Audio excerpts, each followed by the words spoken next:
বিসমিল্লাহির রহমানির রহিম। কাঁচা কলার কোফতা বানিয়েছি, এখন গরম তেলে ভেজে নিব।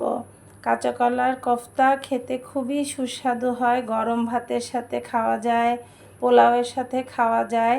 চাইলে এই ভেজে নেওয়া কোফতাকে আপনি কারি আকারে রান্না করতে পারেন মশলা কষিয়ে।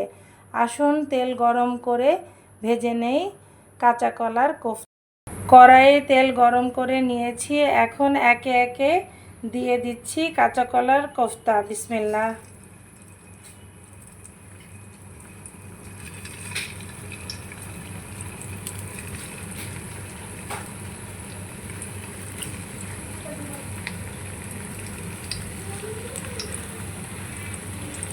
দেখতে মনে হচ্ছে একদম মাংসের কাবাবের মতো, কিন্তু এটি তো কাঁচা কলার কোফতা। স্বাদেও কোনো দিক থেকে কোনো অংশে কম হয় না এই কাঁচা কলার কোফতা। খেতে খুবই সুস্বাদু হয়, খেলে মনে হবে যে মাংসের কাবাব খাচ্ছি, এমনটা মনে হয়। এই পর্যায়ে কোফতাগুলো হালকাভাবে উল্টে দিচ্ছি সাবধানে। অপর পিঠ ভালোভাবে হওয়া পর্যন্ত অপেক্ষা করতে হবে।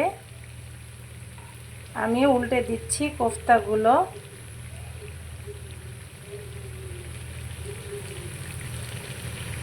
কাঁচা কলার কোফতা আপনারা কে কে খেয়েছেন, কে কে বানাতে পারেন জানাবেন প্লিজ। আমি কাঁচা কলার কোফতা বানানোর রেসিপিটি অন্য একটি ভিডিওতে শেয়ার করেছি, দেখে নেবেন প্লিজ।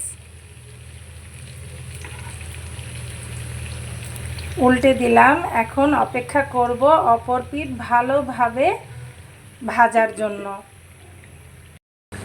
এই তো সুন্দরভাবে দোনো পিঠ ভাজা হয়ে গিয়েছে আমার কাঁচা কলার কোফতা।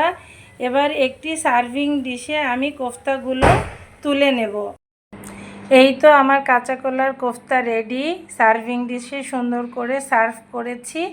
গরম ভাতের সাথে খেতে পারেন বা এমনি, কিংবা অকেশনালি সাদা পোলাওয়ের সাথে। খুবই সুস্বাদু কাঁচা কলার কোফতা খেতে।